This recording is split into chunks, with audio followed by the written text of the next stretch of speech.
할렐루야. 우리 성도 여러분, 한 주간도 평안하셨습니까? 오늘은 특별히 대강절 주일로 우리 하나님 앞에 영광 올리기 원합니다. 오늘이 첫 번째 주일인데요. 이제 조금 있으면 성탄절이 돌아옵니다. 하나님이 이 땅에 낮고 낮은 육신의 몸을 입으시고 내려오신 날입니다. 예수님을 우리는 어떻게 기다리고 바라는가, 여기에 따라서 우리의 기쁨이 분명히 달라질 것입니다. 이 시간도 우리 주님께서 우리와 함께 하시는 그 예배를 바라보며 우리가 함께 믿음으로 나아가는 귀한 예배의 시간이 되시길 바랍니다. 우리 이 시간 함께 마음과 뜻을 다해서 우리 하나님 앞에 찬양 올리도록 하겠습니다. 다 같이 찬양 드리겠습니다.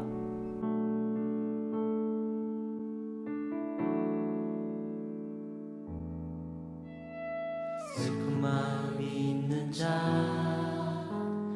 몸과 영혼 병든 자, 누구든지 부르시오. 예수 이름 부르시오. 그 이름을 믿는 자, 그 이름을 부르는 자, 그가 어떤 사람이든 그는 구원 얻으리. 다시 한번. 슬픈 마음 있는 자, 슬픈 마음이 있는 자, 몸과 영혼 병든 자, 누구든지 부르시오. 예수 이름 부르시오. 그 이름을 믿는 자, 그 이름을 부르는 자, 그가 어떤 사람이든 그는 구원 얻으리. 예수 예수 예수, 온 능력의 그 이름 예수, 나 외쳐 부르네. 예수 예수, 온 구원의 그 이름 예수, 나 외쳐 부르네. 예수 그리스도.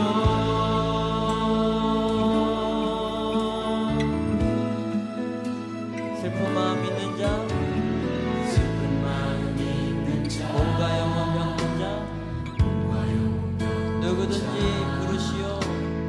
누구든지 부르시오. 예수 이름 부르시오. 예수 이름 부르시오. 그 이름을 믿는 자, 그 이름을 믿는 자, 그 이름을 부르는 자, 그 이름을 부르는 자, 그가 어떤 사람이든 그가 어떤 사람이든 그는 구원 얻으리.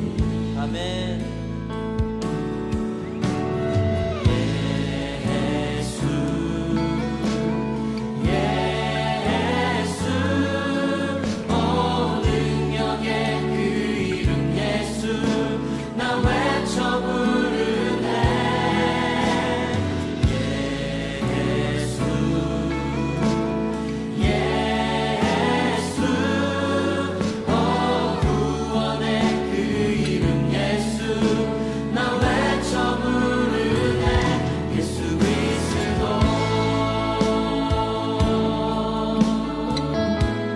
은과금 내게 없으나 나 가진 건 너에게 주니. 능력의 이름 예수라.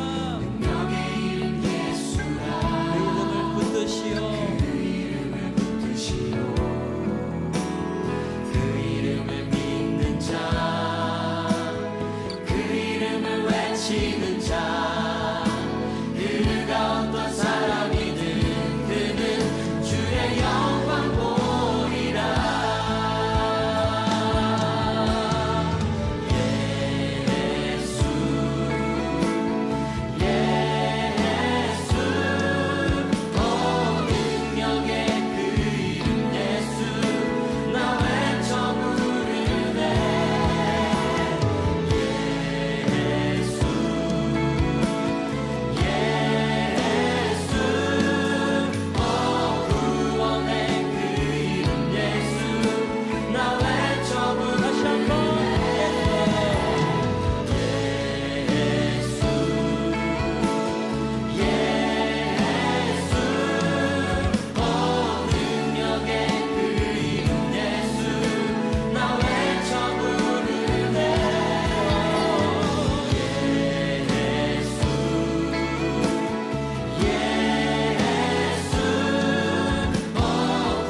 우리 이 시간 다 같이 묵도드리겠습니다. 11월 마지막 주일 대강절 주일을 하나님 앞에 예배 올리겠습니다.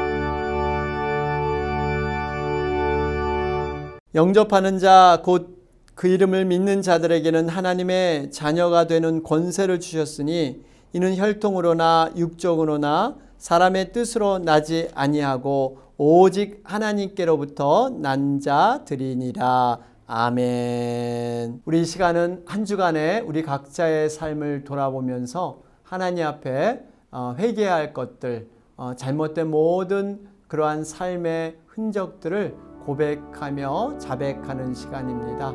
우리가 조용한 가운데 묵상 기도 드리겠습니다.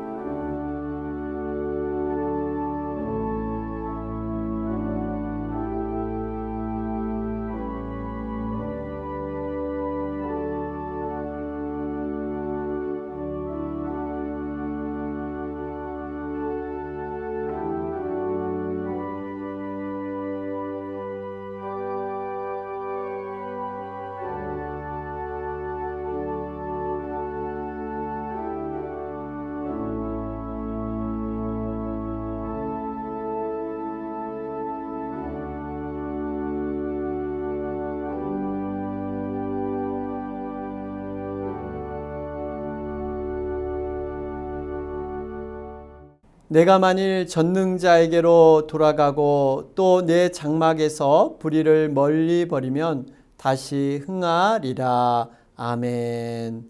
하나님 감사합니다. 한 주간의 우리의 삶을 돌아보면서 정말 마음은 원이로되 육신이 약해서 또 하나님의 말씀을 충만히 붙잡지 못해서 넘어지고 쓰러진 많은 것들이 있습니다.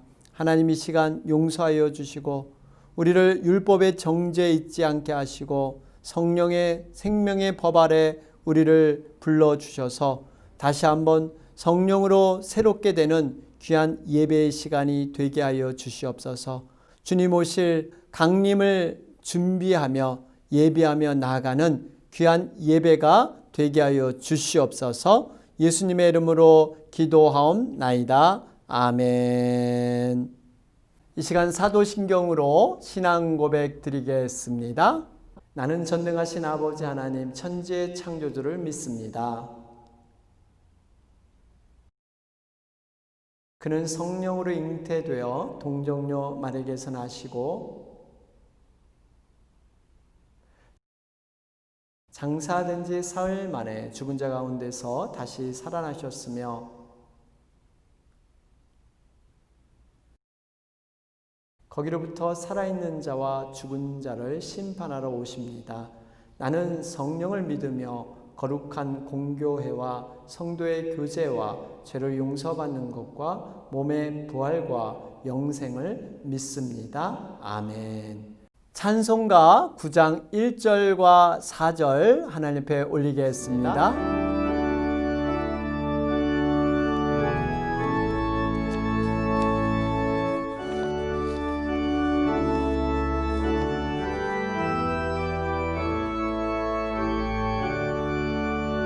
하늘에 가득 찬 영광의 하나님 온 땅에 충만한 존귀하신 하나님 생명과 빛으로 지혜와 권능으로 언제나 우리를 지키시는 하나님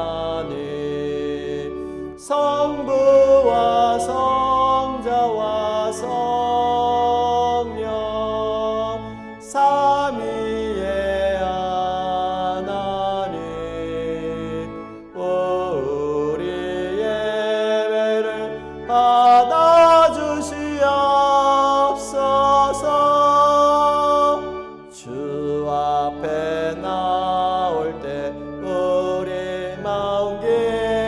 쓰고 그 말씀 임되어 새 희망이 솟는다.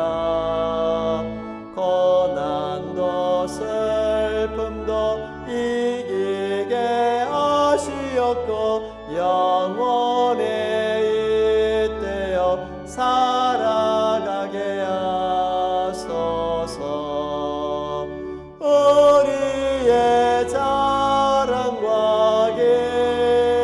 기쁨 생명의 하나님, 우리 예배를 받아주시옵소서.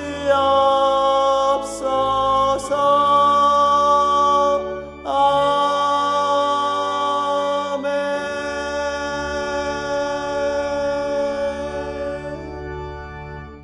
우리 이 시간 교회 앞에 소식 전하겠습니다. 오늘은 대강절 첫째 주일입니다. 하늘 보좌를 내려놓고 육신을 입고 성령으로 이 땅에 오신 우리 예수님을 묵상하면서 우리가 기다리는 그러한 시간 되시길 바랍니다. 온라인 예배, 여러분 행정명령이 변경됨에 따라서 모든 모임은 온라인으로 진행할 예정입니다. 추후 변경사항이 있으면 광고를 드리겠습니다. 텐텐텐 기도에 계속해서 힘써 주시고요. 성경 읽기와 성경 필사 여러분 힘써 주실 걸로 믿습니다.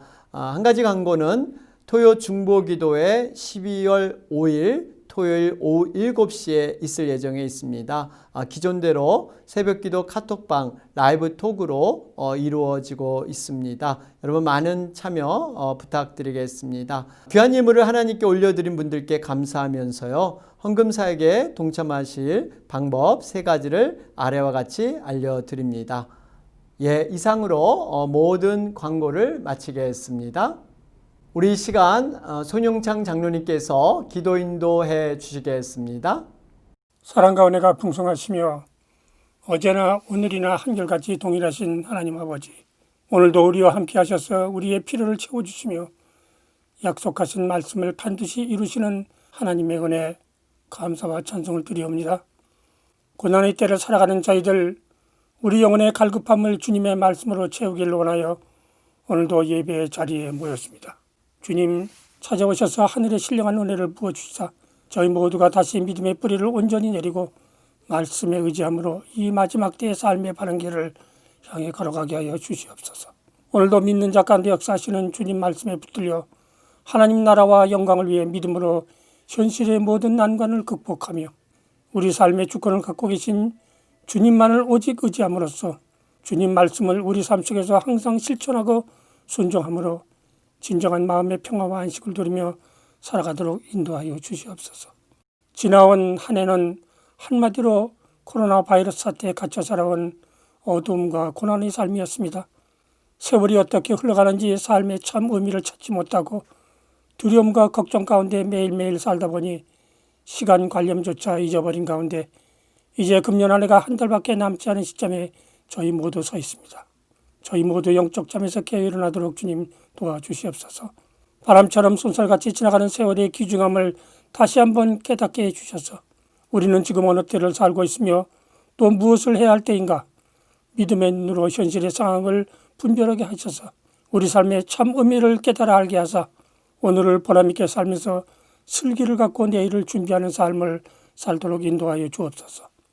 왜 우리 앞에 한 번도 경험해 보지 못한 이런 팬데믹 현상이 일어나는지 이해할 수 없어도 우리의 삶이 전지전능하신 하나님의 손길 안에 있음을 믿는 믿음 가운데 이제 더 이상 현실 상황에 사로잡혀 있지 말고 오직 구원의 주님을 의지하는 믿음과 하늘 소망을 바라보게 하셔서 모든 것을 다시 회복의 길로 인도하실 하나님의 선한 손길을 신뢰하는 저희 모두 되게 하옵소서.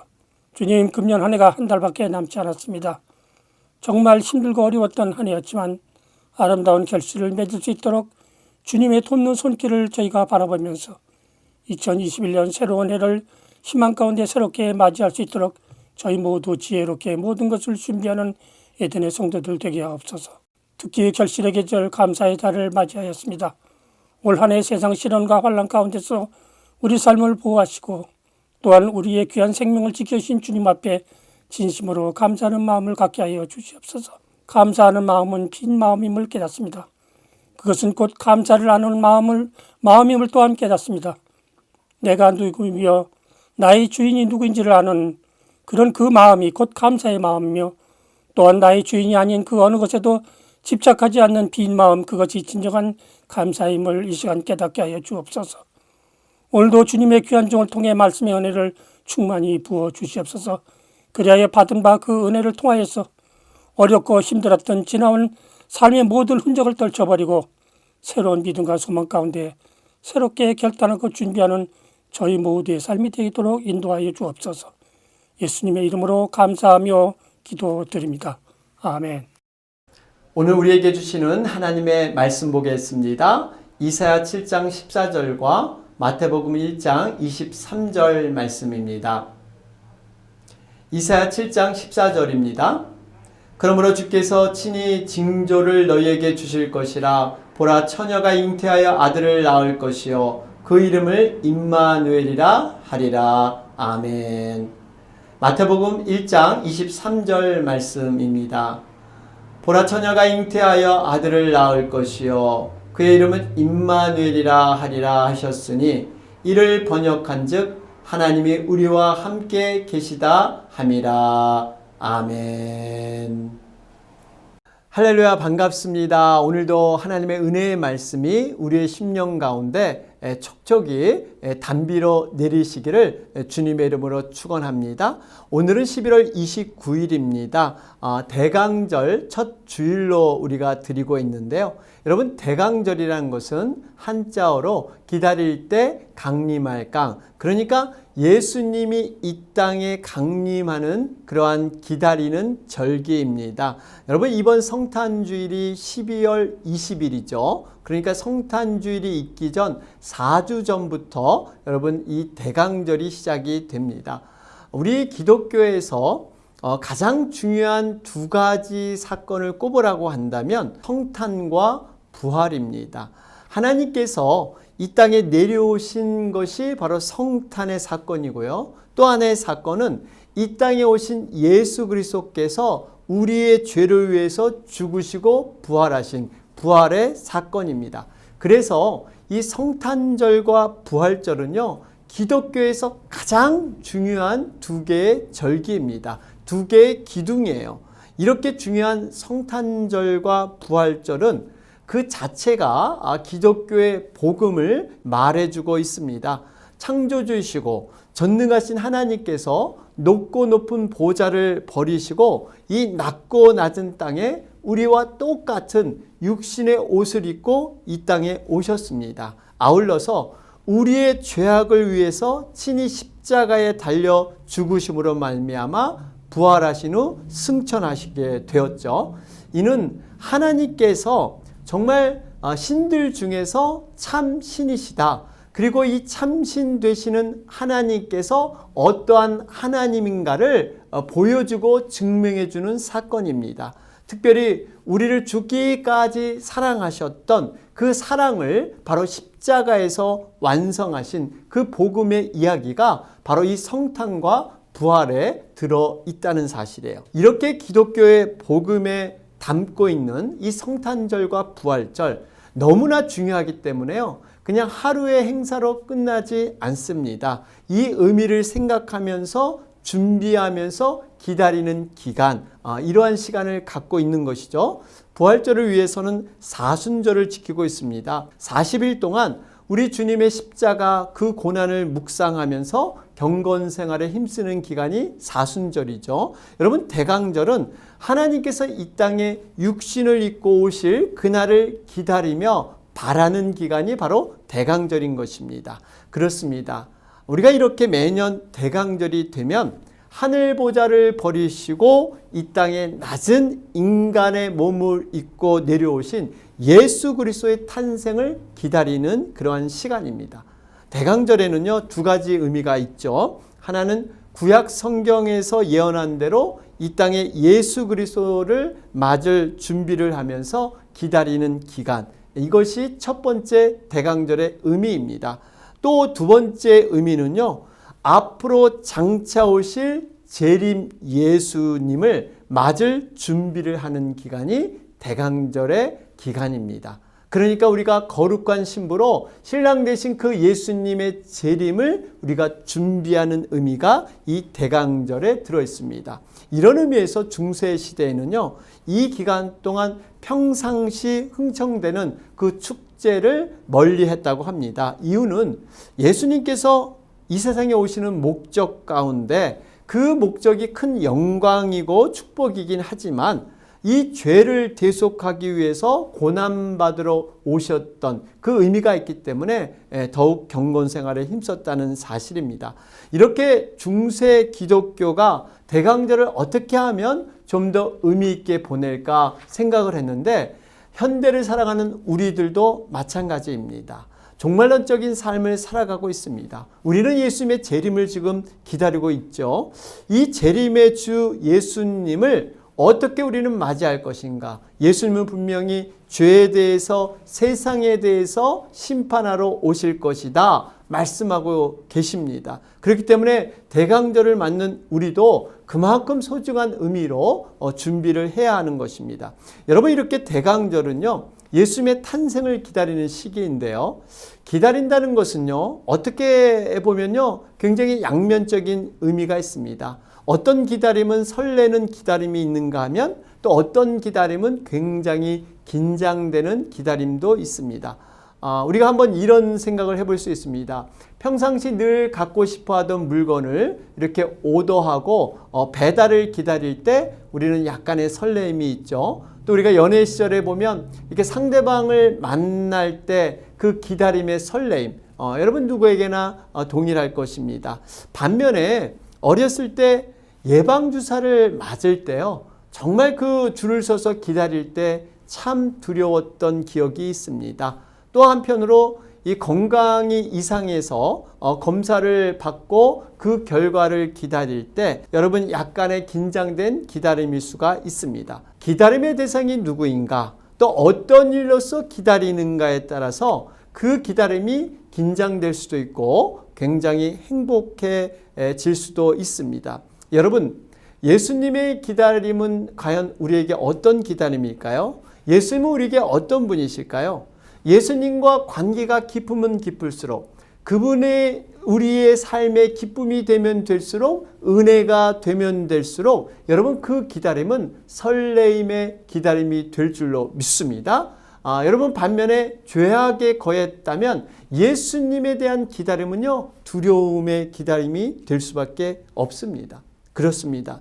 여러분, 우리가 예수님을 기다린다는 것은 그분을 믿음 안에서 만날 것을 바라보면서 그분을 묵상하며 그분을 바라보는 것입니다. 기다림이 간절하면 간절할수록 여러분 예수님을 만나실 때 그 기쁨과 은혜는 더욱더 충만해질 것입니다. 사랑하는 여러분, 바라기는 우리가 이 땅에 오실 그 예수 그리스도, 재림주 되신 그 예수 그리스도를 기쁨으로 믿음으로 사모하면서 마라나타 주 예수여 속히 오시옵소서, 이러한 고백을 드리는 우리가 되시기를 바랍니다.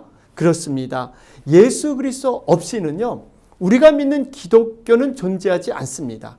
기독교의 가장 중요한 핵심은 예수 그리스도예요. 모든 성경의 중심은 예수 그리스도로 이루어지고 있습니다. 예수 그리스도로 시작해서 예수 그리스도로 결론 맺고 있는 것이 성경의 말씀인 것입니다. 우리가 믿는 이 기독교처럼 하나님을 믿는 다른 두 종교가 있죠. 바로 유대교와 이슬람교입니다. 이 세 종교의 뿌리가 동일합니다. 유일시신 하나님의 존재를 인정하고 있고요. 구약의 뿌리를 두고 있습니다. 믿음의 조상이죠. 여러분, 열국의 아비라고 불리는 아브라함.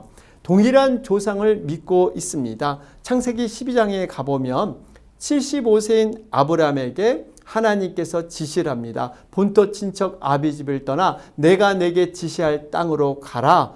너로 큰 민족을 이루겠고 내게 복을 주어서 내 이름을 창대케 하리라. 너는 복의 근원이 되리라. 이 약속의 유업을 받게 되지 않습니까? 분명하게 하나님께서 아내 사라를 통해서 내 씨로 창대케 하겠다.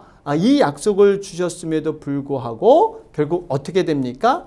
기다려야 했음에도 불구하고 그만 아브라함과 사라가 나이가 많아지니까 불안한 마음에서 약속을 끝까지 기다리지 못하고 인간적인 방법을 동원하게 됩니다. 바로 사라의 여종 하갈을 통해서 아들을 얻게 되죠. 그 이름이 바로 이스마엘입니다.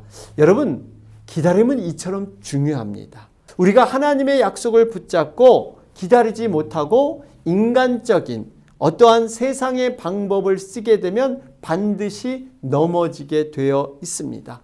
여러분, 우리가 하나님을 떠나서 이루는 방법, 여러분, 이것이 나중에 커다란 문제로 작용될 수 있다는 것입니다. 여러분 한번 보세요. 이스마엘 때문에 지금까지 중동 분쟁, 세계의 화약고라고 일컫는 그런 분쟁의 근원이 되고 있습니다. 하나님께서 정말 약속대로 아브라함이 100세가 되던 해 드디어 약속의 자녀를 사라의 몸을 통해서 여러분 주지 않습니까? 그것이 바로 이삭이에요. 결국 아브라함은요, 이스마엘에게 어쨌든 축복을 해서 떠나 보내게 되죠. 하나님께서 이스마엘이 태어날 때 가나안 동편에 거하라고 말씀하셨는데 이 동편이 지금의 사우디아라비아입니다. 그곳에서 AD 7세기경에 이슬람교의 창시자 마호멧이 등장을 합니다. 어쨌든 하나님께서 이스마엘을 축복해 보내는데 이 축복해 준 이유는요, 사실 이스마엘을 위한 것이 아니었습니다.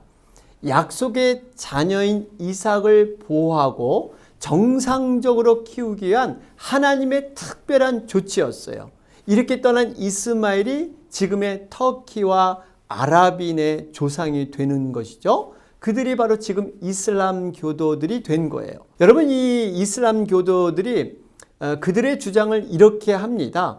이스마엘이 아브라함의 장자다. 그렇기 때문에 하나님이 축복을 해준 것이고 자신들은 약속의 유업에 먼저 태어난 이스마엘의 후손으로서 그러한 모든 정통성이 자신들에게 있다. 아브라함의 정통성을 자신이 이어받았다. 이렇게 주장을 하고 있습니다. 그러나 성경은 분명히 말씀하고 있습니다. 아브라함의 자녀가 사라의 몸을 통해서 태어날 것이다. 여러분, 사라의 몸에 태어난 것은 이삭입니다. 그런데요, 여러분, 보다 중요한 것이 있습니다. 아브라함의 후손, 즉 약속의 자녀, 이 자녀가 복의 근원이 된다는 것입니다. 단순히 혈통적으로 이삭의 후예도 아니고 이스마엘도 아니라는 거예요. 바로 약속의 자녀가 누굴까요? 예수 그리스도를 뜻하고 있습니다. 다시 말하면 예수 그리스도를 믿는 그 약속의 자녀들에게 모든 복의 근원을 통해서 예수님을 통해서만이 여러분 모든 것이 약속이 완성된다는 것입니다. 여러분, 예수 그리스도를 믿는 자가 하나님의 진정한 약속의 기업인 줄로 믿습니다. 참고적으로 여러분, 이슬람교는요, 하나님과 사람 사이의 중보자가 필요치 않다, 이렇게 주장을 하고 있죠. 예수님이 메시아가 아니다. 단순히 아브라함, 모세, 다윗, 그리고 마지막 예언자죠, 무함마드, 이와 동일한 5대 성인에 불과하다, 이렇게 주장을 해요. 오히려 마지막 예언자인 이 무함마드가 계시받은 그 코란, 이 코란이 성경보다 더 중요하게 여깁니다. 나아가 기독교의 삼위일체, 여러분 성부, 성자, 성령 삼위일체를 부정하면서 예수님의 신성을 인정하지 않는 것, 여러분 이것이 이슬람의 모습이죠. 여러분, 유대교는 어떻습니까? 유대교는요, 이삭만이 유일한 약속의 자손이다, 자신만이 후손이다, 이렇게 주장을 하면서 예수님을 하나님의 신성을 모독한 그러한 용서받을 수 없는 죄인이다, 이렇게 주장을 하면서 예수님을 십자가에 못 박은 장본이 바로 유대인들입니다. 예수님을 메시아, 하나님의 아들로 인정하지 않습니다. 여전히 다른 메시아가 올 것이라고 그들은 기다리고 있어요. 탈무드를 마치 경전처럼 사용하면서 성경의 신약은 읽어서는 안 될 금서로 여기고 있는 것. 이들이 바로 유대인들이에요. 제가 짤막하지만 이렇게 세 종교를 비교해 드렸는데요. 그 이유가 있습니다. 세 종교는요, 동일한 하나님을 섬기면서도 하나님의 약속하신 메시아가 누구인가, 예수 그리스도에 대한 신앙 고백에 따라서 전혀 다른 믿음을 갖고 있다는 것입니다. 그러니까 중요한 것은 단순히 하나님을 믿느냐 안 믿느냐 이것이 아닙니다. 이것을 가지고 구원을 판가름할 수 없습니다. 예수 그리스도가 누구인가, 예수 그리스도가 어떤 분인가에 대한 신앙 고백이 분명해야 여러분 이것을 통해서 구원이 이루어진 줄로 믿습니다. 그렇기 때문에 유대교와 이슬람교는 절대 그 안에 구원이 없다는 거예요. 여러분, 만일 예수님이 하나님의 아들이 아닌 성인 중에 한 사람이라면, 인간 중에 한 사람이면 우리의 믿음은 다 헛것입니다. 의미가 없습니다. 이것에 따라서 복음이 완성되고 우리의 구원이 이루어지는 거예요. 우리의 죄와 사망의 문제는 결코 해결받지 못한다는 것입니다. 예수님이 하나님의 아들로 신성한 존재로 이 땅에 오셨다는 것은요, 이미 출생 때부터 알 수가 있습니다. 예수 그리스도의 탄생이 특별히 우리의 관심을 끌고 있는 이유는요, 자연 법칙을 통해서 예수님이 태어난 것이 아니라 성령의 잉태를 통해서 이 땅에 오셨다는 것입니다. 여러분, 예수님께서는 100% 하나님이시고 100% 인간입니다. 예수님의 잉태는 초자연적인 기적이었죠. 여러분, 출생은 여자의 몸에서 태어난 자연적인 출생이었습니다. 예수님의 죽음은 자연적인 죽음이었고 부활은 또 초자연적인 그러한 사건입니다. 이렇게 예수님께서는 인간의 몸을 입고 오셔서 이 땅에 오셨지만 하나님의 신성을 지니신 하나님이셨습니다.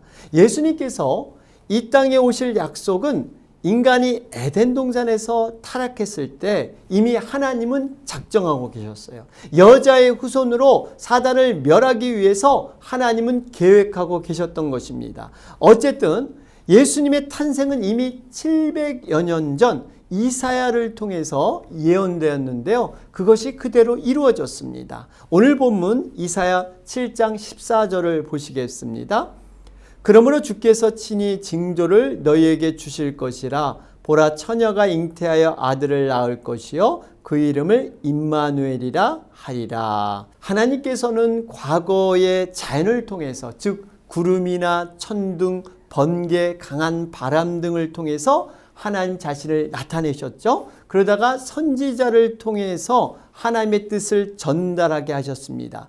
그러면서 마지막 친히 하나님 자신이 징조를 보여주셨는데 최종적으로 완전하게 자신을 나타내신 것이 오직 예수 그리스도 뿐이십니다. 오직 예수 그리스도를 통해서 하나님은 말씀하고 행동하셨어요. 그것이 최종적으로 나타난 하나님의 뜻입니다. 더 이상 하나님께서 자신을 나타낼 수 있는 방법이 더 이상 없으세요. 즉 하나님께서 이 땅에 내려오신 가장 강력한 징조, 그 증거를 보여주셨는데 이는 처녀가 잉태하여 성령을 통해서 아들을 낳게 하신 바로 그 성육신의 사건인 줄로 믿습니다. 여러분, 이 사건이 완성된 것이 마태복음 1장 18절에 기록되어 있죠. 예수 그리스도의 나심은 이러하니라. 그의 어머니 마리아가 요셉과 약혼하고 동거하기 전에 성령으로 잉태된 것이 나타났더니, 여기 보니까 요셉과 마리아가 약혼하고 동거하기 전에, 다시 말해서 육적인 관계 없이 성령으로 잉태되었다고 분명히 말씀하고 있습니다. 요한복음 1장 14절에도 이미 말씀이 예언된 것이 있었죠. 말씀이 육신이 되어 우리 가운데 거하심에 우리가 그의 영광을 보니 아버지의 독생자의 영광이요 은혜와 진리가 충만하더라. 여러분, 말씀은 곧 하나님이세요. 하나님께서 육신이 되셔서 우리 가운데 거하시는 분, 그분이 바로 예수 그리스도인 줄로 믿습니다. 그러면서 또 한 가지 우리가 눈여겨봐야 할 것은요, 이미 예수님의 족보에도 성령으로 잉태되었다는 기록을 우리는 찾아볼 수가 있습니다. 여러분, 신약을 자세히 들여다보면 예수님을 요셉의 아들이라 이렇게 기록한 본문이 하나도 없습니다. 먼저 이 족보를 시작하는 마태복음을 통해서 우리가 알 수가 있는데요. 여러분, 마태복음은 혈통과 가문을 중시하는 유대인을 위한 서신이었습니다. 먼저 마태복음 1장 1절을 한번 보시겠습니다. 아브라함과 다윗의 자손 예수 그리스도의 계보라. 여러분, 이렇게 시작을 하죠. 즉 예수님의 족보, 그 혈통을 기록하고 있습니다. 그런데요, 아브라함부터 예수님의 족보 안에는 4명의 여자 이름이 기록되어 있습니다. 여러분, 이 여인들을 통해서 예수님의 혈통, 예수님의 자손이 나아졌다, 이렇게 기록되어 있죠. 마태복음 1장 3절을 보실까요? 유다는 다말에게서 베레스와 세라를 낳고, 이렇게 기록되어 있습니다. 5절에 가보면요, 살몬은 라합에게서 보아스를 낳고, 또 6절 중간에 가보면요, 다윗은 우리아의 아내에게서 솔로몬을 낳고. 족보를 기록할 때는요, 어떤 동일한 패턴이 있습니다. 여자의 이름이 등장할 때는 남편의 이름이 먼저 나오고, 다음에 여자의 이름이 나오고, 다음에 자신이 낳은 자녀의 이름이 기록되어 있습니다. 여러분, 이것이 일정한 족보의 패턴이에요. 여러분, 족보는 문서 중에서도 굉장히 보수적인 그러한 문서입니다. 그렇기 때문에 정확한 패턴과 룰에 따라서 예외 없이 기록되어야 하는 것입니다. 그런데요, 16절에 가보면 이러한 패턴이 갑자기 바뀌기 시작합니다. 여러분, 이 16절을 유심히 보셨는지 모르겠습니다. 여러분, 16절을 한번 보시겠습니다. 야곱은 마리아의 남편 요셉을 낳았으니 마리아에게서 그리스도라 칭하는 예수가 나시니라. 원래 족보의 패턴으로 기록된다면 어떻게 기록돼야 맞을까요? 이렇게 기록돼야 맞습니다. 야곱은 마리아의 남편 요셉을 낳았으며 요셉은 마리아에게서 예수를 낳았다. 여러분, 이것이 맞습니다. 그러니까 남편의 이름이 등장하고 여자의 이름이 등장하고 낳은 자녀의 이름이 등장하는 것. 그런데 왜 이렇게 하지 않고 특별하게 기록을 했을까요? 이유는 예수님은 요셉으로 인해서 이 세상에 오신 분이 아니기 때문입니다. 성령으로 오셨기 때문이에요. 마리아의 몸을 빌려 이 땅에 오셨지만 분명 요셉과는 육체적인 관계가 없으신 분이십니다. 요즘 여러분 친자 확인 이러한 것들이 많이 있죠. 그래서 과학적인 방법으로 DNA를 확인하는 경우가 있습니다. 어떤 칫솔이나 머리카락을 이용해서 서로 부모와 친자 확인을 이렇게 해서 진짜다 가짜다를 가려내는데요. 만일에 그 당시 때 이러한 친자 확인이 있었다면 요셉의 DNA와 예수님의 DNA는 분명히 달랐을 것입니다. 왜 그렇습니까? 예수님은 성령으로 잉태되었기 때문입니다. 이로 인해서 성경에서는 예수님을 요셉의 아들이다 이렇게 부르지 않습니다. 다만 마리아에게서 낳았다 이렇게 기록되어 있는 거예요. 그렇습니다. 우리가 하나님을 믿는 데 있어서 예수님께서 동정녀 마리아에게 나셨다. 이 사실은요, 너무나 중요합니다. 예전에 이 버클리 대학에서 미국 교회를 대상으로 해서 예수님의 동정녀 탄생을 믿지 않은 사람이 얼마나 되는가 조사한 적이 있었습니다. 놀랍게도 물론 각 교단별로 이런 결과가 다르긴 했는데요. 우리가 이 자유주의, 리버럴한 교단은 물론 많은 수가 믿지 않은 것은 우리가 뭐 놀랄 일이 아니었지만, 복음적이고 성경을 절대적으로 믿는다고 하는 이러한 교단에서조차 10명 중 3명에서 4명꼴로 이 동정녀 탄생을 나는 믿지 않는다. 그저 신앙적으로 믿는 것이지 역사적으로는 이런 것이 일어날 수 없다. 뭐 이렇게 결과를 보고하고 있습니다. 여러분, 이것은 엄청난 위기입니다. 왜냐하면 이 동정녀 탄생을 우리가 제대로 정말 진정으로 믿지 않으면요, 예수님도 인간의 몸으로 입고 있는 죄인일 수밖에 없습니다. 결국에는 죄가 있기 때문에 죄인을 구원할 수가 없습니다. 우리의 죄와 사망의 문제는 해결할 능력이 없는 거예요. 예수님은 단순히 존경받는 그러한 성인일 뿐이지 우리가 기다리는 메시아가 될 수가 없습니다. 나아가서 우리의 죄를 대속해주는 그 십자가의 죽음도 다 헛것이고 다 의미가 없어지는 거예요. 예수님의 부활은 절대 일어날 수 없습니다. 결국 우리의 부활도 없게 되는 거예요. 성경에서 말씀하는 예수님의 가르침, 기적의 능력, 제자들의 순교까지도 모두 헛된 것이 되고 맙니다. 우리의 믿음은 다 허상이고 성경 전체가 다 믿어지지 않는 거예요. 여러분, 성경은 여러 군데서 예수님에 대해서 말씀하고 있습니다. 예수님과 하나님이 하나이다. 여러분, 신성의 그 예수님을 많이 기록하고 있죠. 요한복음 14장에 보면 예수님께서 하나님의 아들임을 말씀하고 있는데요. 여러분 한번 6절을 보실까요?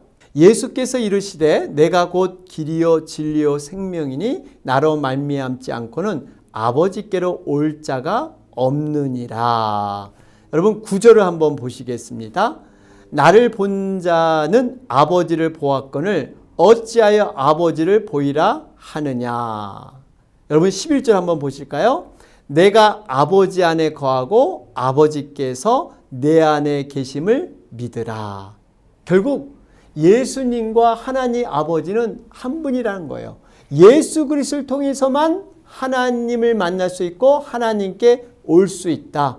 예수님을 믿어야만 하나님을 온전히 믿을 수 있다. 지금 말씀하고 있는 거예요. 제가 시간 관계상 몇 구절만 말씀을 드렸는데, 이런 구절, 하나님 아들로서의 그 증명되는 많은 구절이 다른 곳에 있습니다. 그렇습니다. 예수님은 성령으로 잉태되셨어요. 그리고 육신의 몸을 입고 이 땅에 오셨습니다. 이 믿음을 가진 자에게 여러분 어떠한 축복이 주어지고 있습니까? 바로 임마누엘 축복입니다. 보라, 처녀가 잉태하여 아들을 낳을 것이요 그 이름은 임마누엘이라 하리라. 임마누엘 무슨 뜻입니까? 하나님이 우리와 함께 계신다는 거예요. 여러분, 하나님께서는 교제할 수 없이 높이만 계시는 분이 아닙니다. 친히 낮아지셔서 친구처럼 교제할 수 있도록 하나님이 가까이 우리에게 오셨어요. 이제는 너희를 죄인이라고 여기지 아니하고 바로 친구로 너희를 부를 것이다. 그렇습니다. 하나님은요, 더 이상 높은 보좌에 멀리 계시는 하나님이 아니세요. 우리가 눈으로 볼 수 있고 우리 귀로 들을 수 있고 우리 손으로 만질 수 있는 하나님께서 친히 우리와 동일한 육신의 모습으로 우리 곁에 오신 분, 그분이 바로 예수 그리스도인 줄로 믿습니다. 이러한 예수님께서는요, 누구보다 버림받고 가난하고 소외되고 병든 자들, 고통받은 자들, 이런 사람들에게 먼저 관심을 가지셨습니다. 마태복음 11장 28절에 보면 수고하고 무거운 짐진 자들아 다 내게로 오라. 내가 너희를 쉬게 하리라. 그렇습니다. 임마누엘로 오신 예수님은요, 수고하고 무거운 짐진 자들을 친구로 초청하셨습니다. 내 안에 나와 함께 늘 같이 해주셔서 합력하여 선을 이루시는 분, 그분이 바로 예수 그리스도예요. 그러기에 우리의 인생은요, 결코 외롭지 않습니다. 내 자신이 가난하고 소외당하고 병들고 고통받고 있다면 예수님이 우리의 친구가 되어 주시는 줄 믿습니다. 세상 끝날까지 내가 너희와 항상 함께 하리라. 여러분, 이 약속이 우리에게 주신 그러한 약속인 줄로 믿습니다. 사랑하는 여러분, 대강절을 통해서요, 우리는 진정으로 예수님이 이 땅에 오신 목적과 의미를 기억해야 합니다. 임마누엘의 하나님, 우리와 함께 하시는 하나님은 지식이나 이론으로 알고 있어서는 안 됩니다. 실제적으로 나의 삶에서 경험되고 고백되어야만 합니다. 그 하나님이 우리와 함께 하시고 모든 사건에서 모든 상황에서 개입하여 주셔서 항상 선으로 일하신다는 것을 우리는 믿어야 합니다. 성령님께서 우리와 친히 동행하여 주셔서 우리의 심령 가운데 늘 중심으로 자리 잡아 주셔서 그 성령님이 합력하여 선을 이루시는 것을 우리는 믿어야 할 줄로 믿습니다. 바라기는요, 이번 대강절을 통해서 우리와 함께 하시는 예수님 더 깊이 기다리고 더욱 바라는 가운데 정말 주님과 동행하는 아름다운 삶이 되시기를 주님의 이름으로 축원합니다. 아멘. 우리 이 시간 하나님의 말씀을 들었는데요, 우리 다 함께 결단 기도로 나아가도록 하겠습니다. 지금도 살아계셔서 우리와 함께 하시는 하나님 감사합니다. 이 시간 대강절을 통해서 다시 한번 예수님이 이 땅에 오신 그 성탄을 바라보며 우리가 준비하며 기다릴 수 있도록 은혜 주시니 감사합니다.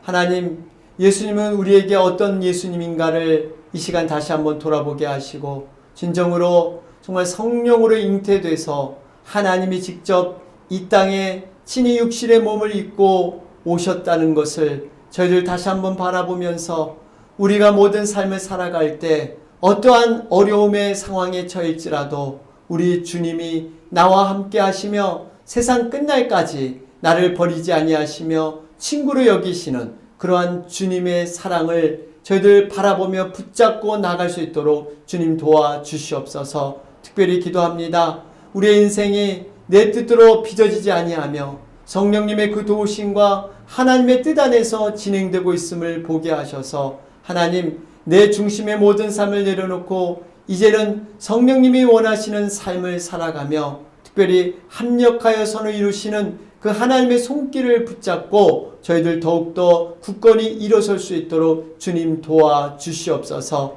아버지 하나님, 정말 임마누엘의 하나님, 성육신의 하나님, 성령으로 잉태된 그 예수 그리스도를 바라보게 하셔서 진정한 믿음으로 정말 이 세상에서 유혹받지 아니하며 죄에 무너지지 아니하며 온전히 주님을 앙망하며 재림의 그 예수님을 바라보며 거룩한 신부로서 우리의 믿음을 등불과 함께 기름도 충만히 준비하는 그러한 우리가 되게 하여 주시옵소서. 예수님의 이름으로 기도하옵나이다. 아멘. 우리 이 시간 준비한 헌물을 올리면서 하나님 앞에 찬양 드리겠습니다.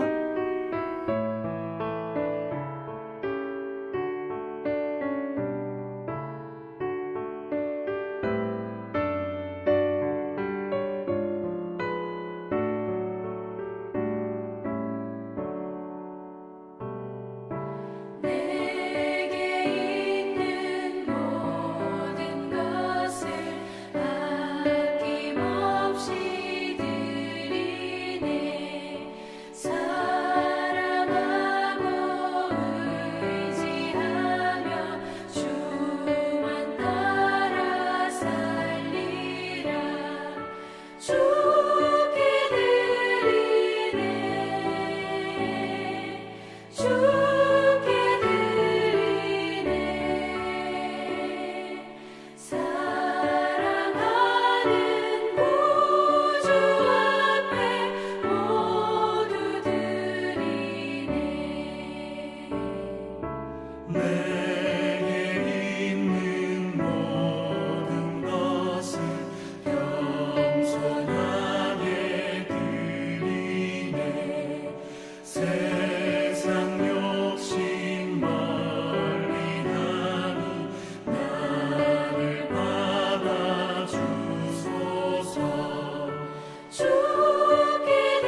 우리 이 시간 헌물을 위해서 기도한 후에 축도함으로 모든 예배 순서를 마치겠습니다. 사랑과 긍휼이 풍성하신 하나님 감사합니다. 우리가 거룩한 신부의 모습으로 재림주 그 예수님을 등불과 기름을 준비함으로 저희들 기다리게 하셔서 기다린 자에게 복을 더하시는 하나님을 경험할 수 있도록 주님 도와주시옵소서. 이 시간 특별히 순서에 따라 정성껏 주님 앞에 예물을 올려드립니다. 하나님의 베푸신 은혜를 늘 기억하면서 그 말씀을 청종하며 하나님의 그 복을 사모하며 드리는 예물 위에 함께하여 주셔서 성읍에서도 복을 받고 들에서도 복을 받는 하나님을 경험하는 귀한 놀라운 축복이 임하게 하여 주시옵소서.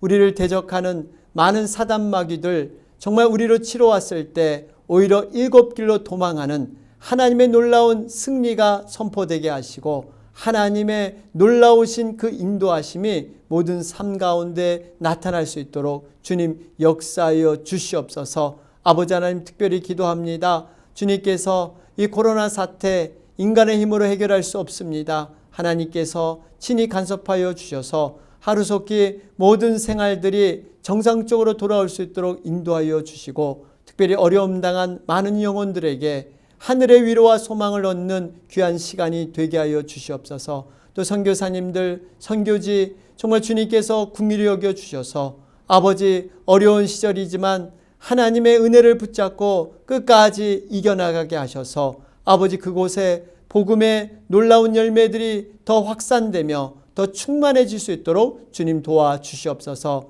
특별히 기도합니다. 우리 주일학교와 유스부 우리 학생들 주님께서 눈동자같이 지켜보아여 주시고 날마다 성령의 인치심을 통해서 더욱더 믿음의 확신을 허락하여 주셔서 좌로나 우로나 치우치지 아니하는 하나님의 놀라우신 그러한 은혜를 체험할 수 있도록 주님 도와주시옵소서. 지경이 넓혀지길 원합니다. 하나님께서 특별한 은혜를 통해서 아버지 비밀한 일을 통해서 우리들에게 하나님의 기이한 것을 경험할 수 있도록 주님 인도하여 주시옵소서. 우리 에덴의 모든 성령님들 영육간의 강건함으로 붙들어 주실 줄로 믿습니다. 예수님의 이름으로 기도하옵나이다. 아멘.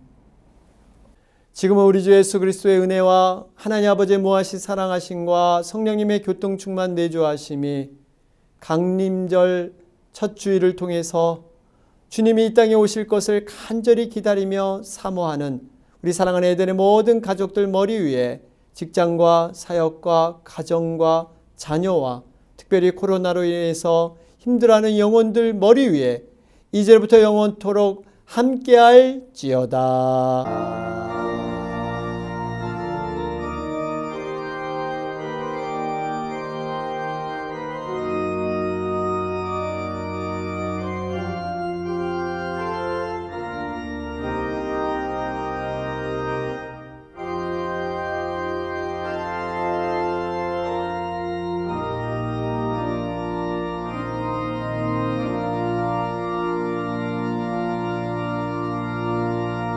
할렐루야. 우리 예배를 마쳤습니다. 제가 읽은 책 가운데 이런 내용이 있었습니다.